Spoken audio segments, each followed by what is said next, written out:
Welcome to part 4 of 4 of our rescue gear series, where we basically looked at the efficiency of 3-to-1 systems using different ropes and different pulleys.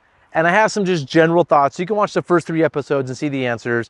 But with really high quality gear, and I'm talking about this Rock Exotica machine pulley, some good Sterling rope, whether it's a static rope or a 3/8 inch Spectra, you can expect around 2.6 to 1. That's actually better than I thought. So 2.6 to 1 is what you should expect theoretically to happen. If you buy lower quality gear, like these cheap little pulleys, and you use throw bags, you should expect like 1.7 to 1. Your efficiency of everything drops out dramatically.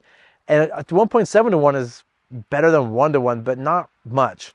And I would say like all the other gear from like the medium quality gear, expect something in between 1.7 and 2.6. Maybe you have okay stuff, your gear is going to provide 2.3 to 1.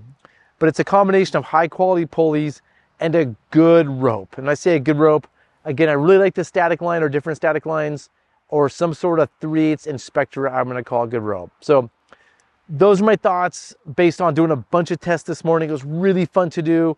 If you have questions, put them in the comment section below. Please comment down there and be like, well, Zach, you forgot this and forgot that. And what about this? I'd love to learn about more things that I could put into my idea set to have better gear. I'd love to hear about better gear you have out there. And yep, thanks for watching these 4 videos. They're fun to make them. I really appreciated the time I had with Mark making them in the morning.